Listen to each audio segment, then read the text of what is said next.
오늘의 말씀은 에베소서 6장 10절로 12절의 말씀. 제가 가진 성경 신약 316페이지에 기록되어져 있습니다. 에베소서 6장 10절로 12절의 말씀. 제가 받들어 봉독합니다. 끝으로 너희가 주 안에서와 그 힘의 능력으로 강건하여지고 마귀의 관계를 능히 대적하기 위하여 하나님의 전신갑주를 입으라. 우리의 씨름은 혈과 육을 상대하는 것이 아니요 통치자들과 권세자들과 이 어둠의 세상 주관자들과 하나님의 하늘에 있는 악의 영들을 상대함이라. 아멘. 오늘 말씀의 제목은 이기는 법이라는 말씀의 제목으로 여러분과 말씀을 나누고자 합니다. 교회를 다니는 사람에게 누구라도 친숙한 성경 예화 이야기가 하나 있습니다. 바로 사무엘상 17장에 나오는 이야기죠. 뭔지 여러분 잘 아시나요?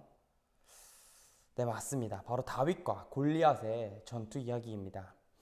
이 이야기는 사실상 다윗의 시점에서 조금 더 많이 다루어지고 있고 다윗의 시선으로서 이야기가 전개될 때가 더 많은 이야기입니다. 물론 다윗의 용감함과 과감한 그 마음은 높이 살 이유가 있습니다. 그렇기에 이 이야기를 대부분 성경에서 잘 다루고 우리도 그 이야기를 잘 이야기하고 있으며, 또한 이 다윗의 놀라운 업적들을 성경에서는 많은 양을 차지해서 이야기하며 다루고 있습니다. 심지어 다윗이 지은 이 시와 찬양들이 성경에 남아있을 만큼 꽤 유명한 인물이죠. 그렇기에 다윗의 이야기를 잘 다루는 건 매우 중요한 이야기입니다. 하지만 조금 시선을 바꿔보려고 해요. 그 다윗이 골리앗과 싸울 때 이스라엘 백성들의 입장은 과연 어떠했을까요? 아마도 다윗과 골리앗의 싸움에서 백성들은 겁에 질려 두려워 떨고 있고 연약한 모습으로 피하려고 도망치려고 했을 것입니다. 어떻게 보면은 그 모습이 당연한 거죠. 골리앗이란 사람은 우리에게 비유했을 때 이스라엘 백성들이 느끼기에 너무나 키도 크고 블레셋 족속은 전쟁에 능한 자들이었기에 내가 싸워서 과연 이길 수 있을까? 우리가 싸워서 이길 수 있을까? 떨고 있었을 것입니다. 그런데 우리는 과연 이 다윗과 이스라엘 백성의 모습을 바라보며 과연 우리는 어떠한 모습이다, 내 모습은 과연 어떠한 모습일까 상상해 보신 적 있을까요? 혹 내가 다윗인가? 라고 생각해 보신 적 있습니까? 여러분이 다윗과 같이 대적들 앞에서 떨지 않고 당당하게 싸울 수 있다면 정말 감사하고 다윗처럼 당당하게 나아갈 수 있다면 너무나 감사한 일이겠죠. 예, 감사한 일입니다. 그렇게 되기를 또한 간절히 바랍니다. 하지만 많은 사람들이 이스라엘 백성처럼 무서워서 피하려고 하고 포기하려고 하진 않았을까요? 대적 앞에서도 떨지 않은 사람이 한 분 더 있어요. 네, 다윗뿐만 아니라 또 있어요. 바로 베들레헴 출신의 목수이라고 하는 이 분이 있어요. 이 분이 과연 누구일까요? 예, 맞습니다. 바로 예수 그리스도이십니다. 예수님은 죽음과 지옥과 공중권세, 잡힌 자와 대결하셨고 이를 모두 물리치셨으며 이겨내셨습니다. 이것 덕분에 우리는 골리앗이 죽은 후에 이스라엘 백성들이 그랬던 것처럼 우리를 위해 대가가 지불된 승리를 우리는 예수 그리스도를 통해서 충분히 만끽하며 누리고 있는 것이겠죠. 우리가 해낸 승리도 아니고 스스로 획득할 수 있는 승리도 아니라는 것입니다. 다윗이 골리앗을 넘어뜨리고 승리하자 온 백성들은 의기양양해하며 적의 진영을 공격해 모든 물건을 약탈했습니다. 과연 이러한 모습이 우리의 자리에 남아있지는 않을까 한번 되돌아봐야 될 것 같습니다. 다윗 이야기를 계속하자면 이것은 그리스도인의 영적 전쟁에서 승리한 가장 유명하고 훌륭한 예화가 될 것들 중에 하나라고 할 수 있습니다.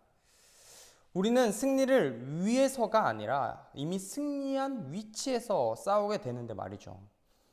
그리스도께서는 이미 승리하셨기 때문에 이러한 일들이 가능한 것입니다. 세상과 다투기 이전에, 우리가 다투기 이전에 이미 주님은 승리하셨고 이스라엘 백성들이 싸우러 나가는 그 당당한 모습에는 다윗이 이미 이겼기 때문에 가능했던 일이라는 것이죠. 주님이 주권을 선포하고 모든 존재 위에서 우리를 승리자의 길로 걸어가게 하셨다라는 것입니다. 이처럼 승리자로 살아가야 된다면 어떻게 해야 될까요? 싸워서 이기는 방법은 과연 무엇일까요? 오늘 본문의 말씀을 통해서 이야기해 보고자 합니다.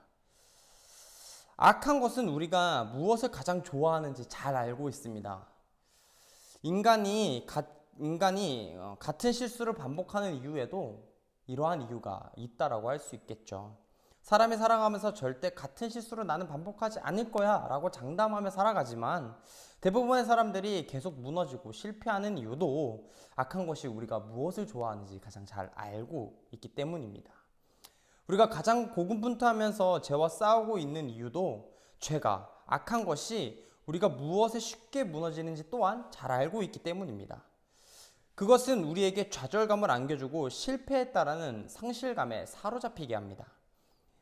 그것에 둘러싸인 우리는 아무것도 해보려 하지 않고 실패에 무너져 있는 이스라엘 백성들과 똑같은 모습을 하고 간다는 것이죠. 그냥 가만히 그 죄악 가운데 빠져버리고 그 죄를 받아들인다는 것입니다. 당연히 악한 것은 우리가 무엇에 무너지는지 쉽게 잘 엎어지는지 알고 있습니다. 우리가 무엇에 쾌락을 느끼고 주님 곁에서 어떻게 하면 멀어질 수 있는지 또한 악한 것은 잘 알고 있으니까요. 그래서인지 그런 것에 더욱 관심을 가지고 한 번쯤은 하루는 나는 괜찮겠지, 나는 한 번은 괜찮겠지라고 생각하며 한 번씩 조금씩 우리를 갉아먹으며 무너지고 있지 않는지 되돌아봐야 됩니다. 이런 식으로 생각하다 보면 이런 생각이 드시지 않습니까? 대적은 우리 자신보다 우리의 약점을 더 잘 알고 있구나 말이죠. 그리고 우리가 믿음을 소홀히 하고 하나님의 은혜를 잊어버리도록 만들기 위해 무슨 일이든 할 것입니다. 우리를 쓰러뜨리거나 우리를 통해 다른 사람을 실망하게 할 수 있다면 끝까지 최선을 다해서 우리를 괴롭히는 것이 바로 악한 것들의 세력입니다. 그것들이 이 모든 일을 할 수 있는 이유는 예수님을 미워하기 때문이고 예수님의 영광이 세상 밖으로 드러나지 않기를 바라는 마음에서 하는 것들입니다. 바로 이런 이유 때문에 오늘 본문에서 바울은 영적 전쟁에 관해서 강력하게 이야기하고 있습니다.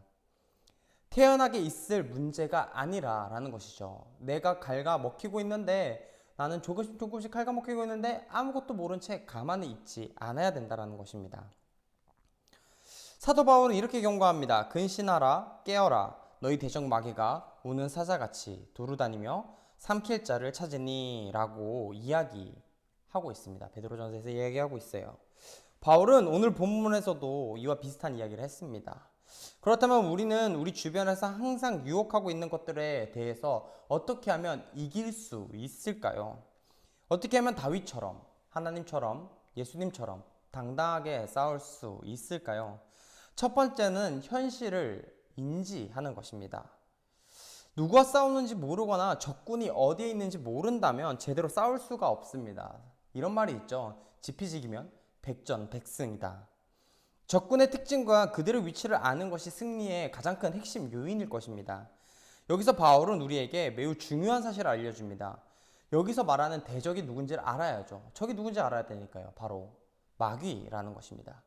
마귀가 대적인지는 알았지만 그가 무슨 특징을 지니고 있는지는 그리고 어디서 공격하는지는 우리는 잘 모를 때가 있어요. 대부분 우리의 마음을 흔들려고 하고 우리 주변에서 흔들려고 하며 이 대적인 마귀는 항상 우리를 공격하려고 준비하고 있습니다. 어디서요? 멀리 떨어져 있는 게 아니라 가장 가까운 곳에서 내 안에서 공격하고 있다라는 것입니다. 그럴 때 우리는 주님의 전신갑주를 입으라고 바울은 이야기하고 있습니다. 적을 알았으면 우리는 그 적에게 대응할 수 있는 능력을 갖추어야 한다라는 것이죠. 우리가 보는 한글 성경에는 마귀가 먼저 나오고 있어요. 마귀가 먼저 성경에 등장하고 있지만 11절에 원문에서는 하나님의 전신갑주가 먼저 기록되어져 있습니다. 이것이 의미하는 것이 과연 무엇일까요? 여러 가지 해석들이 다양하게 공존합니다. 그렇지만 전 이렇게 이야기하고 싶어요. 하나님 앞에서는 적을 우리가 알기도 전에 이미 전신갑주로 우리를 보호하고 계셨구나 라고 말입니다. 그리고 우리는 이미 싸울 준비가 되어져 있다는 것이죠. 무서워서 벌벌 떠는 것이 아니라 실패할까 봐 두려워서 도망가는 것도 아니라 우리는 주님의 전신갑주로 싸울 준비를 하고 있어야 하며 이미 싸울 준비가 되어 있다라는 것입니다. 그렇기에 약해지지 마십시오. 그리고 당당히 주님의 자녀로 살아가는 여러분이 되시기를 바랍니다. 둘째는 대적의 진지가 어디 있는지 기억해야 합니다. 그들은 영적인 영역에서 우리를 공격합니다. 종종 그리스도인들은 마귀의 방법으로 그들의 계략에 맞서 싸우려고 합니다. 이게 무슨 말일까요? 예를 들어 율법주의적인 행동으로 죄 문제를 해결할 수 있을 것이라고 생각해요. 그러나 마귀는 모든 그리스도인들이 더욱 종교적인 사람이 되어도 개의치 않았습니다. 실제로 예수님을 사랑하지 않는 한 말입니다. 인간의 힘으로 아무리 노력해봐야 하나님의 능력 안으로 들어가지 않는다면 우리가 아무리 율법을 잘 지킨다고 한들 그것은 겉모습에 지나지 않고 내 마음은 이미 마귀를 따라가고 있는 유대인들이 크게 잘못한 예수 그리스도로 십자가에 못 박았던 것처럼 그러한 모습이 우리가 되지 않을까라고 생각합니다. 소리치고 있는 관중 중 하나가 내가 아닐까 되돌아보시는 여러분이 되시기를 바랍니다. 율법은 우리의 모든 죄를 대신해 주지 않습니다. 그렇기에 율법을 지키는 게 그렇다고 지키지 말라는 건 아니에요. 율법을 지키지 말라는 건 아닙니다. 내가 할 수 있는 행동에 대해서는 최선을 다하되 그 행동이 그리스도 안에서 이루어져야 한다라는 것이죠. 모든 행동이 그리스도의 밖에서 이루어지는 것들이 바로 율법에만 치장되어 내 행동에만 치장되어 내 안에 법으로만 치장되어 아무것도 변하지 않는 내 마음만을 가지고 나아가는 우리의 모습과 전혀 다르지 않다라는 것입니다. 그래서 우리가 위에 이야기한 것처럼 주님의 전신갑주로 항상 치장하고 있어야 합니다. 무장하고 있어야 돼요. 우리는 자신을 보호하고 대적과 싸울 준비를 하기 위해서 영적 무기를 들고 있어야 됩니다. 그 무기가 과연 무엇일까요? 말씀과 기도입니다. 전사님 이렇게 이야기하면 너무 뻔한 답 아닌가요? 맞아요. 뻔한 답입니다. 그런데 우리는 이 뻔한 답을 가장 못하고 있어요. 말씀 보고 기도하는 것에 가장 약해지고 있다라는 것입니다. 너무나 쉬운 일에 너무나 쉽게 생각해 버려 가장 중요한 일을 쉽게 지나칠 때가 있다라는 것입니다. 여러분, 우리에게 가장 중요한 전신갑주는 다른 어떠한 율법과 법과 질서가 있는 것이 아니라 내가 주님과 가까이 하며 말씀에 집중하고 기도하며 하나님께 한 걸음 한 걸음 나아가는 것이라 할 수 있습니다. 여러분, 사대교회라고 혹시 들어보셨습니까? 이 계시록에 등장하는 이 교회는 예수님이 너는 일깨어 그 남은 바 죽게 된 것을 굳건하게 하라 라고 말씀하고 있습니다. 그렇게 하지 않으면 알지 못하는 것들에 의해서 그들이 심판이 받을 것이며 그 심판은 도둑대와 같이 이를 것이라고 이야기하고 있습니다. 이 경고는 분명히 4대의 역사를 알고 있던 거주민들의 마음속에 심각하게 다가왔을 거예요. 4대 땅 대부분은 넓은 평지가 한가운데 있었습니다. 도시는 요새가 500m 높이에 있었어요. 이 4대 교회가. 그래서 진입하기 쉬운 길이 하나도 없었습니다. 그래서 거의 난공불락의 요새였어요. 그런데 이 4대가 포위되어 함락당한 적이 딱 2번 있어요. 그 이유가 2번 다 모두 수비군의 부주의함으로 함락되었습니다. 바로 경계를 늦춘 대가를 톡톡히 치른 것이죠. 안일한 마음. 어쩌면 오늘날 많은 사람이 마치 4대의 요새 안에 있는 듯 살고 있는 것 같기도 합니다. 사방에서 영적 전쟁이 벌어지고 있는데도 불구하고 나는 괜찮겠지, 나는 안전하겠지 라며 자만하고 안일한 마음으로 살아가는 모습처럼 말이죠. 우리는 전쟁 한복판에 있습니다. 그러므로 하나님이 주신 전신갑주를 입고 항상 싸울 준비가 되어져 있어야만 합니다. 복음의 전쟁의 결과가 우리에게 달려 있지는 않아요. 그리스도께서 이미 승리를 거두셨기 때문에 우리는 승리를 위해 싸우는 것이 아니라 승리한 위치에서 싸우는 것입니다. 이미 승리한 위치에 있어요. 이미 고점을 우리는 다지고 있습니다. 그렇게 하나님의 영적 갈등이 난무하는 세상 속에서 평안의 복음을 전할 때 우리는 주님의 사역에 동참하기 위해 하나님의 전신갑주를 입어야만 합니다. 그렇게 한 주간 살아가시면서 주님의 자녀로서 당당하게 이기는 법을 아셨으니까요. 우리는 이미 이겨 있어요. 이기려고 노력하는 것이 아니라 이겨 있는 그리스도의 뒤를 졸졸 잘 따라가기만 하면 됩니다. 여러분, 그렇기에 우리의 이기는 법은 그리스도이므로 그리스도만을 붙잡고 살아가시는 여러분이 되셔서 여러분이 이웃들에게 빛과 소금의 역할을 감당하시는 참된 그리스도인으로 살아가시기를 간절히 바라고 기도하겠습니다. 다 같이 주기도문으로 예배를 마칩니다. 하늘에 계신 우리의 아버지여, 이름이 거룩히 여김을 받으시오며 나라가 임하옵시며 뜻이 하늘에서 이루어진 것 같이 땅에서도 이루어지이다. 오늘 우리에게 일용할 양식을 주시옵고 우리가 우리에게 죄 지은 자를 사하여 준 것 같이 우리 죄를 사하여 주시옵고 우리를 시험에 들게 하지 마시옵고 다만 악에서 구하시옵소서. 대개 나라와 권세와 영광이 아버지께 영원히 있사옵나이다. 아멘.